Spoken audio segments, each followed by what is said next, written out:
Bonjour à toutes et à tous, donc c'est Marine et Jean-Philippe pour Plant for Life. Donc nous venons d'arriver au Togo où nous allons passer une petite semaine.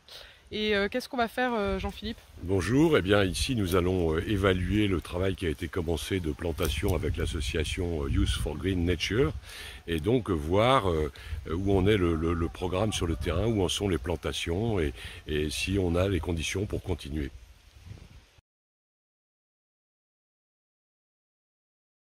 On est en janvier et sur le projet de plantation, c'est une période importante parce que les paysans ont été formés aussi à récolter des graines.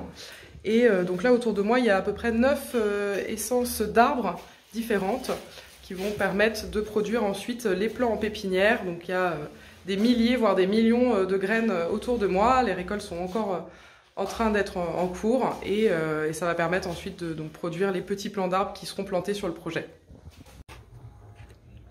Nous avons commencé déjà l'empotage des sachets, puisque nous sommes en janvier. Après, nous allons faire la pré-germination des graines qui sont là dans notre salle de stockage. Nous avons plus de 9 variétés de semences qui sont stockées là et qui partiront très bientôt en pré-germination. Les pré-germinations durent de 2 à 3 semaines.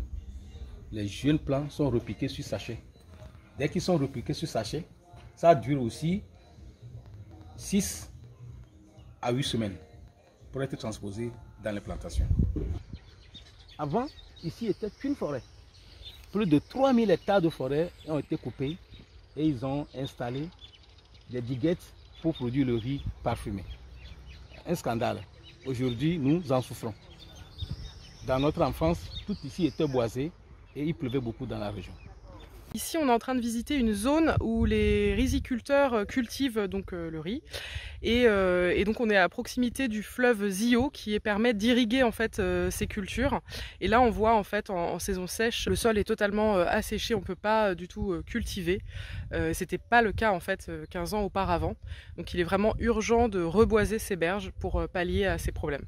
Alors ici derrière moi, donc on a la rivière et le long de cette rivière des plantations qui ont été effectuées donc là en septembre à peu près. Et donc voilà, on évalue le taux de reprise, il est plutôt bon, autour de 80%. On a quelques problèmes de pâturage, en fait, certaines bêtes qui ont écrasé certains plants, mais pas un problème majeur puisque les espèces ont été sélectionnées justement pour que les animaux ne les mangent pas. Bon, là nous sommes à Bolou, à Tivimé, un des villages du projet. Et ici, nous avons fait une plantation scolaire.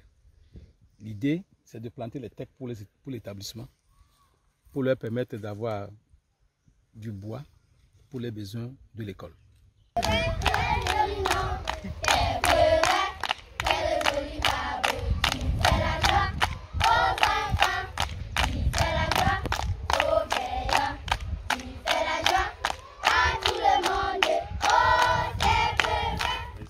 Ici, comme dans beaucoup d'autres pays en Afrique de l'Ouest et même en Afrique, la déforestation continue et c'est aussi pour ça qu'on agit.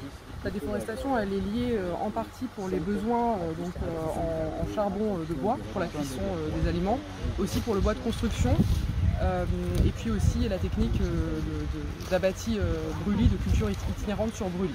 Donc majoritairement c'est pour ça, mais on va voir donc, avec nos partenaires comment on peut proposer des solutions alternatives à ce type de pratiques qui permettent de cultiver tout en protégeant l'environnement. Et aujourd'hui nous visitons un groupement de femmes, donc c'est un groupement de 15 femmes qui sont en train d'aménager un champ agroforestier, donc un champ d'1 hectare où ils vont planter plus de 2000 arbres afin de pouvoir cultiver des légumes avec des arbres qui fixent l'azote du sol et fertilisent les sols.